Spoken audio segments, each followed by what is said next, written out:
So మా ఇంట్లో Diwali preparations అయితే స్టార్ట్ అయినాయి. సో దివాళీ రోజున నోముకోవడానికి ఫస్ట్ ఇంపార్టెంట్ పొప్పడం వేయడం. సో మేము బిఫోర్ డే పొప్పడం వేస్తాం. సో ఇది చాలా ఇంపార్టెంట్ నోముకోవడానికి. సో మా చెల్లి అయితే పొప్పడం వేస్తుంది.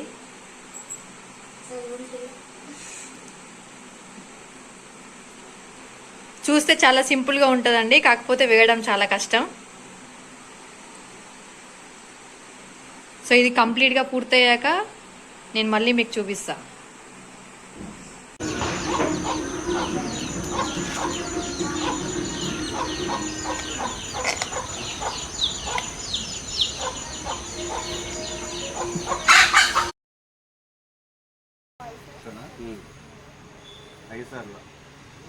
అపోజిట్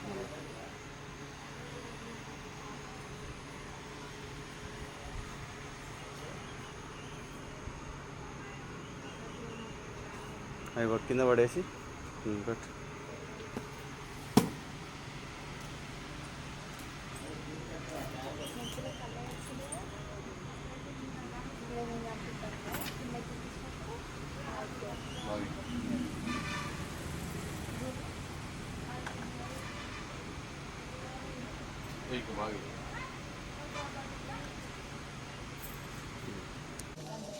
సో నిన్న మనం చూసాం కదా దివాళీ ప్రిపరేషన్స్ నిన్ననే స్టార్ట్ అయినాయి. సో ఫస్ట్ ఏం చెప్పా, పొప్పడం అనేది ఇంపార్టెంట్ దేవుడి దగ్గర అని చెప్పాయి కదా. సో పొప్పడం వేసాము. సో ఈరోజు ఏంటంటే దేవుడికి కేదారేశ్వర స్వామి నోముకుంటాము. సో దేవుడికి నైవేద్యంగా మనము బూరెలు చేస్తాం. సో మా వరంగల్ వాళ్ళు బూరెలు అంటారు. సో కొన్ని ఏరియాస్లో బెల్లప్పాలు అని కూడా అంటారు. సో ఇది ఎలా చేస్తారంటే బియ్యంని పిండి పట్టించి బెల్లంని కరిగించి పోసి పిండి విసికి చేస్తారు. సో ఇలా ముద్దల్లాగా చేసుకొని ఇలా అప్పలాగా చేయాలి. సో ఇవి చాలా ఇంపార్టెంట్. మొత్తం 9 చేతులు పెడతారు, అంటే ఒక దాంట్లో 5 అప్పాలు ఉంటాయి. సో అలా 9 చేతులు సో దేవుడికి నైవేద్యంగా పెడతారు.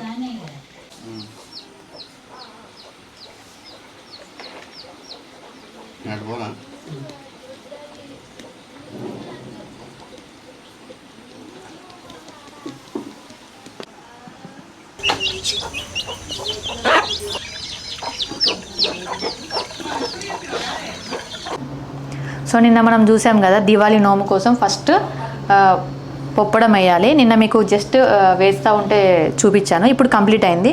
సో ఇది అంతా మా చెల్లె మా పిన్ని వేశారు, క్రెడిట్స్ అంతా వాళ్ళకే. సో ఈసారి నా ఇన్వాల్వ్మెంట్ ఏం లేదు.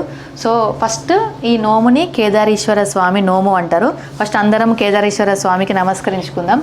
సో కేదారేశ్వర స్వామి అంటే మీరు ఏంటి కొత్త పేరు లెక్క మీకు అనిపించచ్చు, కానీ శివుడికి చాలా పేర్లు ఉంటాయి కదా. కేదారేశ్వర స్వామి అనేది శివుడికి మరో పేరు. సో మనము శివుడికి నోముకుంటున్నాం. సో నోములు కూడా చాలా రకాలు ఉంటాయండి. సో మాది రాశి నోము అంటే ఇలా గద్దెను ఊదించుకొని దేవుడికి నైవేద్యాలు పెడతారు. చాట నోము అలా వేరే రకాల నోములు ఉంటాయి. చాట నోము అంటే సేమ్ ఇలానే గద్దె లేకుండా అన్ని వాళ్ళు నైవేద్యాలన్నీ చాటలో పెడతారు. సో ఇక్కడ మీకు చూపిస్తా ఏమేమి పెట్టారు, దేవుడికి ఏమేమి నైవేద్యాలు వండారో చూపిస్తా. సో ఫస్ట్ అయితే పొప్పడం వేసాక ముందు రోజు పొప్పడం వేస్తాం, అలా శివుణ్ణి సో ఆడ లింగాన్ని త్రిశూలాన్ని అలా గీస్తాము. దాని తర్వాత తెల్లారి సో మీకు ఇంతకుముందు చూపించాయి కదా దేవుడికి ఫస్ట్ బూరెలు చేసాము. దాని తర్వాత ఇక్కడ గద్దె దగ్గరకు వచ్చి గద్దెను పూజించుకోవాలి. పూజించుకున్న తర్వాత దేవుడికి 5 రకాల నైవేద్యాలు పెడతాము. 5 రకాల నైవేద్యాల్లో ఒక రకం నిన్న ఫస్టే చెప్పాను బూరెలు, అదే బెల్లప్పాలు. ఇంకోటి 4 రకాల పండ్లు పెడతాము. సో ఇక్కడ మేము సీతాఫలం పెట్టాము, జామకాయ పెట్టాము, యాపిల్స్ పెట్టాము, బనానా పెట్టాము. సో ఇవి నేను 9 చేతులు పెట్టాలండి. చేతులు అంటే మన చేతికి 5 వేలు ఉంటాయి కదా. సో బూరెలు 9 చేతులు పెట్టాలి. ఒక చేయికి 5 వేలు ఉన్నట్టు ఒక చేతు అంటే 5 బూరెలు. సో ఇటు సైడు 5 చేతులు, అటు సైడు 4 చేతులు పెట్టాలి. మొత్తం 9 చేతుల బూరెలు పెట్టాలి. మిగతా 4 నైవేద్యాలు ఫ్రూట్స్ పెట్టాము. సో సీతాఫలము, జామకాయ, యాపిల్, బనానా పెట్టాము. ఇవి ఇంపార్టెంట్ అండి. ఇవి నోము దండలు అంటారు. సో ఎవరైతే నోముకుంటున్నారో వాళ్ళు నోము దండలు ముడేస్తారు ప్రతి సంవత్సరం. సో మా అమ్మ నాన్న వాళ్ళకు నోములు ఉన్నాయి. సో మా అమ్మ నాన్న మా బాబాయ్ పిన్ని నోము మీద కూర్చుంటారు. సో వాళ్ళు ప్రతి సంవత్సరం నోము దండలు ముడేస్తారు. అయ్యగారు మంత్రాలు చదువుతూ ఉంటారు. అసలు మనం దివాళీ ఎందుకు నోముకోవాలి అనే ఒక కథ చెప్తారు. అది కూడా మీకు రికార్డ్ చేసి చూపిస్తా. అయ్యగారు ఆ కథ చెప్పేటప్పుడు ఎవరైతే నోము మీద కూర్చుంటారో వాళ్ళు ఇలా నోము దండలు ముడేయాలండి. సో దానికి నోము దారం ఉంటుంది. నోము దారము మర్రి ఉడలు, మామిడాకులు. సో అయ్యగారు కథ చెప్తా ఉంటే నోము దండలు 9 కానీ 11 ముళ్ళేయాలండి. సో దీంతో పాటు మామిడాకులు, మర్రి ఉడలు అందులో పెట్టి ముడేయాలి. సో వైఫ్ అండ్ హస్బెండ్ కలిసి ఎవరైతే నోముకుంటున్నారో వాళ్ళు ముడేస్తారు. సో ఇవి ఇంతకుముందు ప్రతి సంవత్సరం ముడేసిన దండలండి. ఇదేంటంటే పసుపులో ముంచిన గుడ్డ అండి. సో ఇది చాలా ఇంపార్టెంట్ ఇది కూడా. సో ఇక్కడ గద్దె మీద కుడుకలో గౌరమ్మం చేసి పోక ఖర్జూర పెట్టి పెడతారు. ఇటు సైడ్ ఒకటి పెట్టాలి, అటు సైడ్ ఒకటి పెట్టాలి. సో ఇది దీపము, శివుడికి దీపం పెడతాం మనం. ఇది చాలా ఇంపార్టెంట్. సో ఈరోజు నోముకుంటే మనము నెక్స్ట్ డే ఎత్తుకోవడం అని అంటారు. సో ఎత్తుకోవడం అప్పటి వరకు దీపాన్ని కాపాడాలి, దీపం అసలు ఆరిపోవద్దు, అది చాలా ఇంపార్టెంట్. సో ఇది ఏ రోజు నోముకోవాలంటే నిండు అమావాస్య రోజు నోముకోవాలి ఎప్పుడైనా. సో అందుకే నిండు అమావాస్య రోజు మాత్రమే నోముకుంటారు. నెక్స్ట్ దేవుడికి నేను ఇంతకుముందు చెప్పినట్టు 5 నైవేద్యాలు గద్దె మీద పెడతారు. అది కాకుండా ప్రత్యేకించి దేవుడికి 3 నైవేద్యాలు వండుతారు. సో అక్కడ మీరు చూస్తున్నారు కదా 3 గిన్నెలు. సో దాంట్లో ఒకటి బెల్లన్నం, ఒకటి పసుమన్నం అండ్ ఒకటి కాకరకాయ కర్రీ. సో అవి ఈ పడులలో పెడతారు. సో దేవుడికి ఈ 5 నైవేద్యాలు గద్దె మీద పెడతారు. ఈ 3 నైవేద్యాలు పడులలో పెడతారు. ఇవి దేవుడికి సమర్పించుకుంటారు. సో ఇవన్నీ మీరు చూసుకోవచ్చు. మంగళారతి, ఇవి కావాల్సిన వస్తువులు. సో ఇవన్నీ పువ్వులు. సో ఎప్పుడైతే అయ్యగారు మంత్రాలు చదవడం స్టార్ట్ చేస్తారో ఆయన చెప్పిన ప్రకారం దేవుడికి పువ్వులు వేయడం కానీ, దండలు ముడేయడం కానీ ఇవన్నీ చేసుకోవాలి. వినాభుమస్రవస్థవం జ్యేష్ఠరాజం బ్రహ్మణాం బ్రహ్మణస్పత ఆనశృణ్వన్నోదవిస్సీదసాదం మహాగణాధిపతయే నమః ధ్యాయామి. ధ్యానపూర్వక నమస్కారాన్ని సమర్పయామి. ఒకసారి ఆకుతోటి అన్ని పదార్థాల మీద నీళ్లు చల్లండి. నానాగంధైః సర్వం దేవాయాం ధూపోయాం ప్రతిగృహతాం శ్రీ మహాగణాధిపతయే నమః ధూపమాఘ్రపయామి. సాక్షాత్ దీపం దర్శయామి. ధూపగణాధిపతయే నమః ధూపమాఘ్రపయామి. ధూపదీపానంతరం శుద్ధ ఆచమనం సమర్పయామి. వనస్పత్యుద్భవే దివ్యే నానాగంధైః సుసంయుతం ఆఘ్రే సర్వం దేవాయాం ధూపోయాం ప్రతిగృహతాం. ఒక చిన్న అరటిపండు ఉందా? ఉంటే అరటిపండు స్వామికి అట్లా వచ్చి స్వామికి నివేదన. కదరీఫలం మహానివేదనం సమర్పయామి. భోగే వసల్కర్పూరై నాగవల్లి దళేర్ముక్తాచూర్ణేన సంయుక్తం తాంబూలం ప్రతిగృహ్యతాం. పూర్వోక్త సంకల్ప ప్రకారేణ యావత్ శక్తి ధ్యాన ఆవాహనాది షోడశ ఉపచార శ్రీ గౌరీ సహిత కేదారేశ్వర స్వామినేనకి 2 కుమార్తెలు. ఆ 2 కుమార్తెలు తండ్రికి చేదోడు వాదుడుగా తాము ఎంత డబ్బులు లేకపోయినా తండ్రికి సహకారం చేసుకుంటూ గుట్టు చప్పుడుగా సంసారం చేసుకుంటుండేవాళ్ళు. అటువంటి వాళ్ళు ఒకరోజు అడవికి వాళ్ళ తండ్రికి సహాయంగా చేయడానికి అడవికి పోయారు.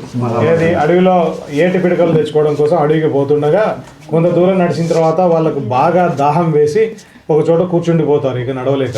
ఆకాశంలో చూస్తుండగా కొన్ని పక్షులు ఎగురుతూ ఉంటాయి. ఈ పక్షులు ఎగురుతున్న దిక్కు పోతే మనకు కొంచెం మంచినీళ్ళు దొరకచ్చు అని అవి ఎగురుతున్న దారి వెంబడి వెళ్తారు. వెళ్ళిన తర్వాత అక్కడ వాళ్ళకు ఒక సరస్సు కనపడుతుంది. ఆ సరస్సులోకి వెళ్ళి మంచినీళ్ళు కడుపు నిండా మంచినీళ్ళు తాగి కూర్చోగా అక్కడ ఒక మర్రి చెట్టు కింద కొంతమంది ఋషులు వ్రతం చేసుకుంటూ కనపడతారు. వారి దగ్గరికి వెళ్ళి అమ్మాయిలు అడుగుతారు, స్వామి మీరు చేస్తున్న వ్రతం పేరేమిటి అంటే, ఇది కేదారేశ్వర స్వామి వ్రతము. ఇది చేసిన వారికి అష్టైశ్వర్యాలు సకల భోగభాగ్యాలు కలిగి తుదకు వీరు కైలాసం చేరుతారు అని చెప్పి ఎవరైనా చేసుకోవచ్చు అని చెప్తారు. ఈ అమ్మాయిలు మనం ఇప్పుడే ఈ వ్రతం చేయాలి అని మనసులో సంకల్పం చేసుకొని ఆ సరస్సు ఒడ్డుకు వెళ్ళి తలారా స్నానం చేసి ఏటి ఒడ్డున ఉన్న ఇసుకతోటి శివలింగం చేసుకొని ఆ మట్టినే పాయసంగా భావించి మర్రి చెట్టు యొక్క ఊడల్నే పోకవక్కలు, ఆ ఆకులను తమలపాకులుగా భావించి కేదారేశ్వర స్వామి యొక్క వ్రతము ఆచరిస్తారు అన్న సరస్సు ఒడ్డున.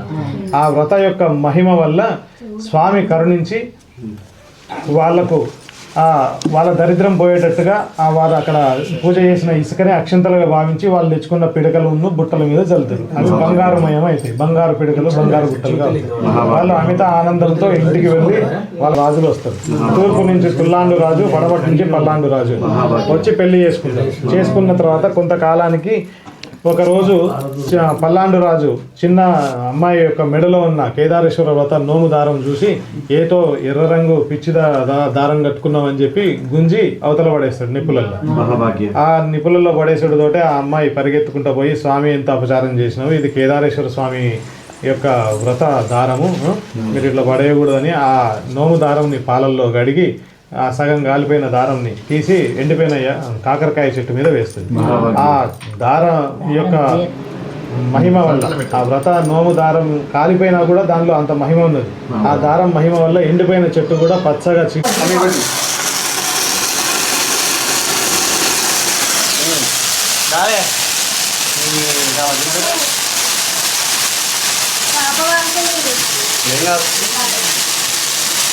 Happy Diwali, happy Diwali. So అయ్యగారు వచ్చాక పళ్ళు చూపించా కదా, అందులో బెల్లన్నం, పసుపన్నం, బూరే పెట్టాము. సో దేవుడికి నైవేద్యం అర్పించాము. సో ఇదండి మా కేదారేశ్వర స్వామి పూజ. మొన్న హోమ్ టూర్ లాగ్లో చెప్పా కదా, మాది పెద్ద ఫ్యామిలీ. సో మా తాతయ్య వాళ్ళు 5 మెంబర్స్ అని. సో మా తాతమ్మ గురించి కూడా చెప్పా కదా. సో ఇప్పుడు ఉన్న మా ఫ్యామిలీ మెంబర్స్ని నేను పరిచయం చేపిస్తాను. So first main strong lady of my family అని అంటే ఫస్ట్ మా తాతమ్మ. సో తను ఈ ఇల్లు కట్టించింది. సో అందరు ఒక దగ్గర ఉండాలని. సో తను చాలా స్ట్రాంగ్ లేడీ. సో తను మా తాతమ్మ. తర్వాత మా తాతమ్మకు 5 కొడుకులు. సో ఫస్ట్ మా తాతయ్య. సో మా తాతయ్య కూడా లేరు. సో తిను మా తాతయ్య. సో నెక్స్ట్ మిగతా ఫ్యామిలీ మెంబర్స్ని పరిచయం చేపిస్తాను, నాతో పాటు రండి. సో ఇంతకుముందు మా తాతయ్య చూపించారు కదా, మా తాతయ్య లేరు. సో మా నాన్నమ్మ ఉంది. సో మా ఇంటికి ఫస్ట్ మా తాతయ్యనే పెద్ద, తర్వాత తిను మా నానమ్మ. సో మా తాతయ్య మా నానమ్మకి 2 కొడుకులు, 1 కూతురు. సో అందులో పెద్ద కొడుకు మా డాడీ. సో ఫస్ట్ మా తాతయ్య పెద్ద, మా తాతయ్యకు మా డాడీ పెద్ద, అందరికంటే పెద్ద మనవరాలు నేనే. సో తిను మా డాడీ. నెక్స్ట్ మా అమ్మ. నెక్స్ట్ మా బాబాయ్. తిను మా బాబాయ్. నెక్స్ట్ మా పిన్ని. సో మా బాబాయ్ మా పిన్నికి 1 బాబు, 1 పాప. సో మా తమ్ముడు ప్రజెంట్ అయితే వాడు రాలేదు. సో నెక్స్ట్ మా చెల్లి. చెల్లి ఇటు రావే. మా చెల్లె. సో ఆల్రెడీ మీరు నేను అప్లోడ్ చేసిన కొన్ని వీడియోస్లలో మా చెల్లె మా తమ్ముడు కూడా ఉంటారు. సో తిను మా చెల్లి. హాయ్ చెప్పే, మా ఛానల్ సబ్స్క్రైబ్ చేసుకోమని. సబ్స్క్రైబ్ టు చిన్ని కన్నయ్య మ్యామ్ అని చెప్పు. చిన్ని కన్నయ్య ఛానల్కి సబ్స్క్రైబ్. ఓకే నెక్స్ట్ మా మేనత్తని పరిచయం చేస్తా. తిను మా అత్తమ్మ. హాయ్. సో మా అత్తమ్మకి 2 అబ్బాయిలు. సో పెద్దోడు కూడా వాడు రాలేదు, వాడికి కొంచెం వర్క్ ఉండి. సో వీడు చిన్నోడు. సో ఇది మా ఫ్యామిలీ. నెక్స్ట్ మా తాతయ్య వాళ్ళ వేరే తాతయ్య వాళ్ళను, బాబాయ్ వాళ్ళని పరిచయం చేస్తారండి. సో మా తాతయ్య వాళ్ళ ఫ్యామిలీ చూసారు కదా. సో మా తాతయ్య తర్వాత నెక్స్ట్ మా రెండో తాతయ్య, సెకండ్ తాతయ్య సట్ల యాదగిరి గౌడ్. సో మా నానమ్మ తిను విజయ. సో మా తాతయ్య మా నానమ్మకు 2 అమ్మాయిలు, 1 అబ్బాయి. సో మా బాబాయ్ని చూపిస్తారండి. సో తిను మా బాబాయ్. సో మా బాబాయ్ మా పిన్నికి 2 అబ్బాయిలు, వాడు చిన్నోడు. సో వీడు పెద్దోడు. చెప్పురా అక్క ఛానల్ సబ్స్క్రైబ్ చేసుకోవాలని చెప్పు. అక్క ఛానల్ని సబ్స్క్రైబ్ చేసుకోండి. సో మా ఫ్యామిలీలో కొందరు యాక్టివ్ ఉంటారు కదా, నా లెక్క వీడు యాక్టివ్. సో నెక్స్ట్ ఇంకో తాతయ్య ఫ్యామిలీ పరిచయం చేస్తారండి. మా 3వ తాతయ్య తను సట్ల సమ్మయ్య. మా నానమ్మ లేరు. మా తాతయ్యకు 2 అబ్బాయిలు, 1 అమ్మాయి. సో వాళ్ళని పరిచయం చేపిస్తారండి. 3వ తాతయ్యకి చెప్పాయి కదా, 2 కొడుకులు, 1 అమ్మాయి. సో మా పెద్ద బాబాయ్, మా పిన్ని. బాబాయ్ పిన్నికి 1 అబ్బాయి, 1 అమ్మాయి. సో 2 వాళ్ళు కాలేజ్లో ఉండడం వల్ల వాళ్ళకి హాలిడేస్ ఇవ్వట్లేదు కాబట్టి వాళ్ళు రాలేదు. వాళ్ళు ఎప్పుడైనా వచ్చినప్పుడు నేను వాళ్ళని పరిచయం చేపిస్తాను. మా చిన్న బాబాయ్. సో మా పిన్ని కూడా మిస్ అయింది. సో డ్యూటీ ఉంది అని చిన్న బాబాయ్. మా చిన్న బాబాయ్కి 1 అబ్బాయి. రారా. సో వీడు. చెప్పురా అక్క ఛానల్ సబ్స్క్రైబ్ చేసుకోండి. మా బిడ్డ ఛానల్ సబ్స్క్రైబ్ చేసుకోండి. అందరూ చేసుకోండి. సబ్స్క్రైబ్ చేసుకోండి. నెక్స్ట్ ఇంకో మేనత్త. సో ఇంకో మేనత్త. సో తను సిరిసిల్ల డిస్టిక్ డిఎంహెచ్ఓ. మా అత్తకు 1 అబ్బాయి, 1 అమ్మాయి. సో తిను పాప. వాడిని స్పెషల్గా పరిచయం చేపిస్తాను నేను. వాడు మా ఫ్యామిలీకి 2.0 అన్న కదా. చూడండి వీడే మా 2.0. వాడు నేల మీద ఎక్కువ ఉండడు, ఇలా కార్ల మీద అన్నిటి మీద ఉంటాడు. చూడండి ఒకసారి ఫోకస్ చేసుకోండి మా 2.0ని. ముగ్గురు తాతయ్య వాళ్ళని చూపించా, వాళ్ళ ఫ్యామిలీ మెంబర్స్ని చూపించాయి కదా. సో ఎవరైతే ఇక్కడ ఉన్నారో వాళ్ళు అవైలబుల్ ఉన్నారో వాళ్ళని చూపించా. సో 4వ తాతయ్య వాళ్ళు ప్రజెంట్ అయితే రాలేదు. సో తిను మా చిన్న తాతయ్య పేరు సట్ల స్వామి గౌడ్. మా నానమ్మ. సో మా తాతయ్య నానమ్మకు 1 కొడుకు, 1 కూతురు. సో తిను మా చిన్న మేనత్త. సో తిన గురించి నేను స్పెషల్గా చెప్పాలి, ఎందుకంటే మా ఇద్దరికి ఓన్లీ 1.5 ఇయర్ గ్యాప్. సో మా బాండింగ్ చాలా స్పెషల్ ఉంటుంది. సో చిన్నప్పటి నుంచి అన్నీ కలిసి స్కూల్కి వెళ్ళడం అన్నీ. సో చాలా బాండింగ్ చాలా స్పెషల్ ఉంటుంది. తిను మా బాబాయ్ మా పిన్ని. సో బాబాయ్ పిన్నికి 2 అమ్మాయిలు. సో తిను పెద్ద అమ్మాయి, తిను చిన్న ఆమె. సో నేను చెప్పా కదా మా తాతయ్య వాళ్ళు 5 మెంబర్స్ అని. సో 5 మెంబర్స్లలో 4 మెంబర్స్ సో చిన్న తాత 2 వాళ్ళు కంబైన్డ్గా నోముకుంటారు. సో 4 ఇంట్లో అన్నీ సేమ్ మా ఇంట్లో ఎలా చూపించానో అన్ని ఇంట్లలో కూడా అలానే చేస్తారు. సో మా రెండో తాత వాళ్ళ ఇంట్లో ఎలా చేస్తారో చూపిద్దాం రండి.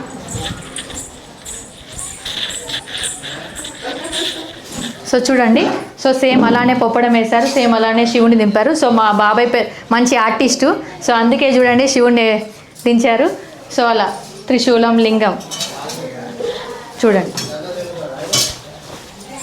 దానా ఇప్పుడు 2 ఇళ్లలో నోముకునేది చూశారు కదా.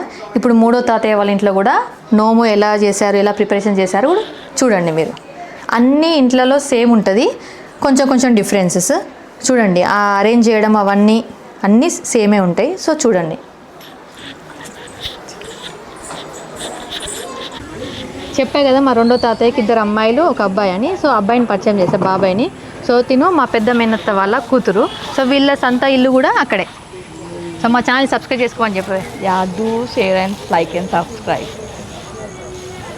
సో ఇంతకుముందు వీడు మిస్ అయ్యిండు, బయటికి వెళ్ళిండు. సో మా 3వ తాతయ్య వాళ్ళ పెద్ద కొడుకు వాళ్ళ కొడుకు. సో ఇంకో తమ్ముడు నాకు. నా ఛానల్ సబ్స్క్రైబ్ చేసుకోమని చెప్పురా. మా అక్క ఛానల్ సబ్స్క్రైబ్ చేసుకోండి. సో ఇంతకుముందు మిస్ అయ్యాడు కదా మా మేనత్త, సొంత మేనత్తకు 2 అబ్బాయిలు అని చెప్పా కదా. వీడు పెద్దోడు, చిన్నోడిని ఆల్రెడీ పరిచయం చేయించా, వీడు పెద్దోడు.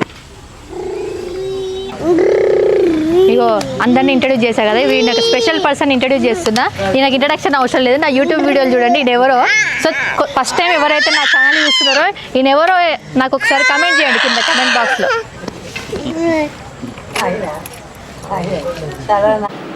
చెప్పా కదా 3 తాతయ్య వాళ్ళ ఇంట్లో చూపించా కదా నోము. సో 2 తాతయ్య వాళ్ళు కంబైన్డ్గా నోముకుంటారు. సో వాళ్ళ ఇంట్లో కూడా నోము ఎలా చేశారో చూద్దాం రండి. సో ఇలా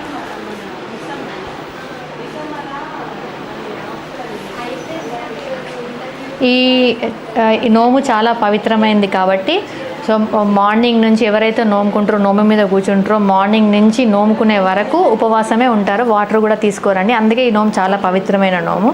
సో ఎక్కడున్నా కానీ ఇక్కడికి వచ్చి ఎవరి నేటివ్ ప్లేస్లో వాళ్ళు వచ్చి నోముకుంటారు. ఇది మా ఫ్యామిలీలోనే ఒక పెద్ద పండుగ, ఒక స్మాల్ గెట్ టుగెదర్ అని చెప్పుకోవచ్చు. ఎవరైతే ఫ్యామిలీ మెంబర్స్ ఇప్పుడు మిస్ అయ్యారో వాళ్ళని నేను టైం వచ్చినప్పుడు వాళ్ళని కూడా పరిచయం చేపిస్తాను. So please like, share and subscribe to our channel చిన్ని కన్నయ్యస్ మామ్. ఇంకా నేను మంచి వీడియోస్ అప్లోడ్ చేస్తూ ఉంటాను. Thank you for watching.